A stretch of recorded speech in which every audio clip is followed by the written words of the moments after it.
आज 22 मार्च 2026 है।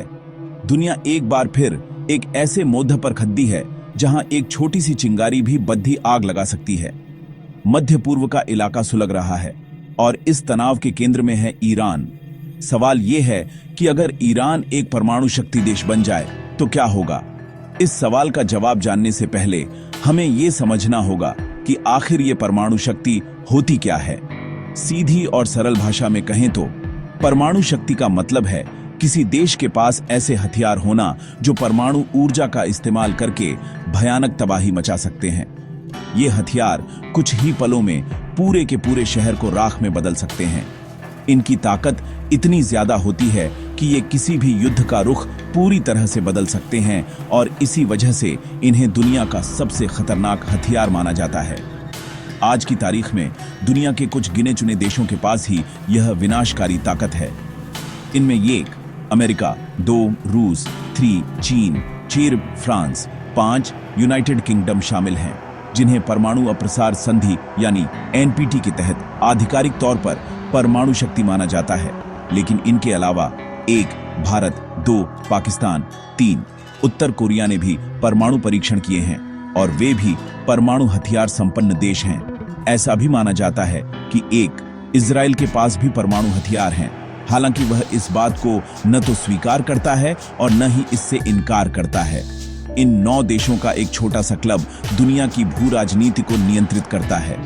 अब सोचिए, अगर इस क्लब में ईरान जैसा एक और देश शामिल हो जाए जिसकी दुश्मनी कई देशों से जगजाहिर है, तो शक्ति का संतुलन कितना बिगड़ जाएगा।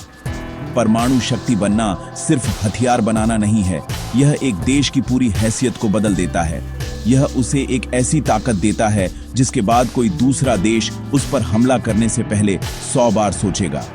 इसे न्यूनतम प्रतिरोध यानी मिनिमम डिटरेंस का सिद्धांत कहते हैं। यानी अगर आपके पास परमाणु बम है तो आप पर हमला करना दुश्मन के लिए भी आत्महत्या जैसा होगा। इसीलिए कई देश इस ताकत को हासिल करना चाहते हैं ताकि वे अपनी सुरक्षा सुनिश्चित कर सकें। लेकिन यही चाहत अक्सर हथियारों की एक नई दौड़-धाच को जन्म देती है, जहां हर देश दूसरे से ज्यादा ताकतवर बनने की कोशिश में लग जाता है। ईरान के मामले में भी यही डर आज पूरी दुनिया को सता रहा है। ईरान का तर्क हमेशा से यही रहा है कि उसका परमाणु कार्यक्रम शांतिपूर्ण उद्देश्यों जैसे बिजली पैदा करने और मेडिकल रिसर्च के लिए है। लेकिन दुनिया के कई बड़े देश, खासकर अमेरिका और इजराइल, इस दावे पर शक करते आए हैं। उनका मानना है कि ईरान छिपकर परमाणु बम बनाने की कोशिश कर रहा है। यह शक और विश्वास की लड़ 2.5 दशकों से चल रही है, लेकिन हाल के दिनों में जैसा कि हम देख रहे हैं, यह सिर्फ शक तक सीमित नहीं रही है। ईरान और इजराइल के बीच सीधी सैन्य झड़पें हो रही हैं। ईरान ने इजराइल के डिमोना परमाणु केंद्र के पास मिसाइलें दागी हैं, तो अमेरिका और इजराइल ने ईरान के नतांज परमाणु ठिकाने पर हमला किया है। यह तनाव अब उस खतरनाक स्तर पर पहुंच गया है जहां से वापसी बहुत मुश्किल नजर आ रही है। ईरान के परमाणु कार्यक्रम की कहानी काफी पुरानी है, जो 1950 के दशक में अमेरिका की मदद से ही शुरू हुई थी। तब ईरान पर शाह का शासन था और वह अमेरिका का करीबी सहयोगी था। लेकिन 1979 की इस्लामी क्रांति ने सब कुछ बदल दिया। नई सरकार ने पश्चिमी देशों से दूरी बना ली और परमाणु कार्यक्रम कुछ समय के लिए रुक गया। बाद में 1980 के दशक में इराक के साथ लंबे और विनाशकारी युद्ध के बाद ईरान ने अपने परमाणु कार्यक्रम को फिर से तेजी से आगे बढ़ाना शुरू किया। उसका कहना था कि उसे अपनी सुरक्षा के लिए इस तकनीक की जरूरत है। यहीं से अंतर्राष्ट्रीय समुदाय, खासकर पश्चिमी देशों के साथ उसका टकराव शुरू हुआ, जो आज तक जारी है। पिछले 2 दशकों में ईरान के परमाणु कार्यक्रम को लेकर दुनिया में लगातार बहस छिड़ती रही है। संयुक्त राष्ट्र और अंतर्राष्ट्रीय परमाणु ऊर्जा एजेंसी यानी IAEA ने ईरान पर कई तरह के प्रतिबंध लगाए ताकि उसे परमाणु हथियार बनाने से रोका जा सके। 2015 में एक ऐतिहासिक समझौता हुआ जिसे joint comprehensive plan of action या ईरान परमाणु समझौते के नाम से जाना जाता है। इस समझौते के तहत ईरान अपने परमाणु कार्यक्रम को सीमित करने पर राजी हुआ, और बदले में उस पर लगे आर्थिक प्रतिबंधों में डील दी गई। लगा था कि शायद अब यह विवाद सुलझ जाएगा, लेकिन 2018 में अमेरिका इस समझौते से बाहर हो गया और उसने ईरान पर फिर से KDDDHA प्रतिबंध लगा दिए। इसके बाद से ईरान ने भी समझौते की कई शर्तों को तोड़ना शुरू कर दिया। आज हम जिस संकट को देख रहे हैं वह इसी टूटे हुए समझौते और बढ़ते अविश्वास का नतीजा है। ईरान ने अपने यूरेनियम संवर्धन को उस स्तर तक बढ़ा लिया है जो परमाणु बम बनाने के लिए जरूरी स्तर के बहुत करीब है।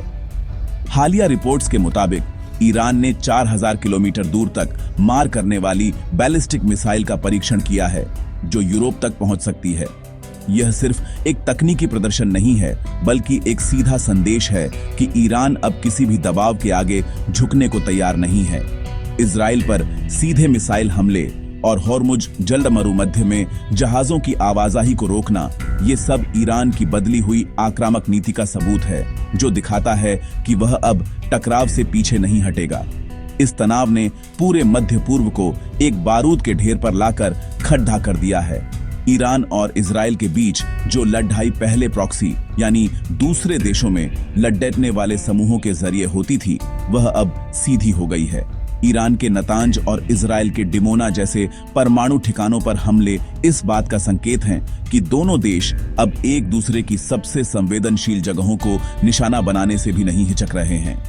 अंतर्राष्ट्रीय परमाणु ऊर्जा एजेंसी यानी IAEA बार बार चेतावनी दे रही है कि इन हमलों से कोई परमाणु दुर्घटना हो सकती है, जिसके परिणाम चेरनोबिल या फुकुशिमा से भी ज्यादा भयानक हो सकते हैं। लेकिन इस शोर में इन चेतावनियों को कोई सुन नहीं रहा है। अगर ईरान वाकई परमाणु बम बना लेता है तो इसका सबसे पहला और गहरा असर मध्य पूर्व के शक्ति संतुलन पर पड़ेगा। इस क्षेत्र में दशकों से इजराइल एकमात्र अघोषित परमाणु शक्ति रहा है, जिससे उसे अपने दुश्मनों पर एक रणनीतिक बरहत हासिल थी। लेकिन एक परमाणु सशस्त्र ईरान इस पूरी समीकरण को पलट कर रख देगा। इजराइल के लिए यह उसके अस्तित्व पर सीधा खतरा होगा। ईरान के नेता अक्सर इजराइल को दुनिया के नक्शे से मिटाने की बातें करते रहे हैं। ऐसे में अगर उनके हाथ में परमाणु हथियार आ गए तो यह सिर्फ जुबानी धमकी नहीं रह जाएगी। इसीलिए इजराइल बार बार कहता आया है कि वह ईरान को परमाणु हथियार हासिल करने से रोकने के लिए किसी भी हद तक जा सकता है, जिसमें सैन्य हमला भी शामिल है। इजराइल के अलावा ईरान के दूसरे पड़ोसी देश भी इस बदलाव से बेहद चिंतित होंगे। सऊदी अरब, जो सुन्नी इस्लाम का नेतृत्व करता है और शिया ईरान का पारंपरिक प्रतिद्वंद्वी है, इसे अपनी सुरक्षा के लिए एक बड़े खतरे के रूप में देखेगा। सऊदी अरब को डर होगा कि परमाणु ताकत से लैस ईरान यमन, सीरिया और लेबनान जैसे देशों में अपने प्रभाव को और ज्यादा आक्रामक तरीके से बढ़ाएगा। इस डर के कारण सऊदी अरब भी खुद अपने परमाणु हथियार कार्यक्रम को शुरू करने के लिए मजबूर हो सकता है। अगर ऐसा हुआ तो यह मध्य पूर्व में हथियारों की एक ऐसी दौड़ शुरू कर देगा जिसे रोकना लगभग नामुमकिन हो जाएगा। तुर्की और मिस्र जैसे अन्य क्षेत्रीय ताकतवर देश भी इस घटनाक्रम को चुपचाप नहीं देख पाएंगे। तुर्की, जो अपनी स्वतंत्र विदेश नीति पर चलता है और क्षेत्र में अपना प्रभाव बढ़ाना चाहता है, खुद को ईरान के सामने कमजोर महसूस नहीं करना चाहेगा। हो सकता है कि वह भी परमाणु विकल्प की तरफ देखे। इसी तरह मिस्र, जो अरब दुनिया का एक महत्वपूर्ण देश है, इस नई होड़ाहट में पीछे नहीं रहना चाहेगा। कुल मिलाकर एक परमाणु ईरान पूरे क्षेत्र को अस्थिर कर देगा, जहां हर देश दूसरे पर शक करेगा और अपनी सुरक्षा के लिए खतरनाक हथियारों की तरफ भागेगा। यह एक ऐसा दुष्चक्र होगा जहां युद्ध का खतरा हमेशा बना रहेगा। और फिर अमेरिका है, जो दशकों से मध्य पूर्व में एक बद्धी ताकत रहा है। अमेरिका के लिए एक परमाणु ईरान उसकी पूरी मध्य पूर्व नीति की विफलता होगी। यह न केवल उसके सहयोगी इजराइल और सऊदी अरब के लिए खतरा पैदा करेगा, बल्कि हॉर्मुज जलमरुमध्य जैसे महत्वपूर्ण व्यापारिक मार्गों पर ईरान के नियंत्रण को भी बढ़ा देगा, जहां से दुनिया का एक बड़ा हिस्सा तेल प्राप्त करता है। हाल ही में ईरान द्वारा अमेरिकी सैन्य अड्डे डिएगो गार्सिया पर मिसाइल दागने की कोशिश यह दिखाती है कि ईरान अब सीधे अमेरिका को भी चुनौती देने से नहीं डरता। अमेरिका किसी भी कीमत पर ईरान को परमाणु शक्ति बनने से रोकना चाहेगा और इसके लिए वह कड़ी आर्थिक प्रतिबंधों से लेकर सैन्य कार्रवाई तक कोई भी कदम उठा सकता है, जैसा कि हम नतांज पर हुए हमले में देख भी रहे हैं। जब बड़े देश अपनी ताकत का प्रदर्शन करते हैं और युद्ध की धमकियां देते हैं तो इसका सबसे ज्यादा खामियाजा आम आदमी को भुगतना पड़ देता है। ईरान के परमाणु शक्ति बनने की होदेच और उससे उपजा यह मौजूदा संकट भी इससे अलग नहीं है। इसका सबसे पहला और सीधा असर वैश्विक अर्थव्यवस्था पर पड़ेगा, खासकर तेल की कीमतों पर। हॉर्मुज जलड़ मरुमध्य, जहां से दुनिया का लगभग 20% तेल गुजरता है, ईरान के नियंत्रण में है। जैसा कि हम देख रहे हैं, ईरान ने इस रास्ते को लगभग बंद कर दिया है। इससे तेल की सप्लाई बाधित हो गई है और कीमतें आसमान छू रही हैं। जब तेल महंगा होता है तो माल ढुलाई से लेकर हर छोटी बड़ी चीज महंगी हो जाती है, जिसका बोझ आखिर में आप और हम जैसे आम नागरिकों की जेब पर पड़ता है। आर्थिक असर के अलावा सुरक्षा संबंधी चिंताएं भी बहुत गंभीर हैं। मध्य पूर्व में अगर एक बद्धा युद्ध छिड़ता है तो यह सिर्फ उसी क्षेत्र तक सीमित नहीं रहेगा। आज की जुद्दी हुई दुनिया में एक जगह की अस्थिरता पूरी दुनिया में फैल जाती है। लाखों लोग विस्थापित हो सकते हैं, जिससे एक बद्धा शरणार्थी संकट पैदा हो सकता है। व्यापार के रास्ते बंद हो सकते हैं, जिससे वैश्विक सप्लाई चेन टूट सकती है। भारत जैसे देश जो अपनी ऊर्जा जरूरतों के लिए मध्य पूर्व पर बहुत अधिक निर्भर हैं, बुरी तरह प्रभावित होंगे। लाखों भारतीय जो खाद्य देशों में काम करते हैं, उनकी सुरक्षा और रोजगार पर भी गंभीर खतरा मंडराने लगेगा। यह संकट सिर्फ टीवी की बहसों तक सीमित नहीं है, इसका असर हमारे आपके जीवन पर सीधे तौर पर पड़ेगा। ऐसी स्थिति में संयुक्त राष्ट्र और अंतर्राष्ट्रीय परमाणु ऊर्जा एजेंसी जैसी वैश्विक संस्थाओं की भूमिका और भी महत्वपूर्ण हो जाती है।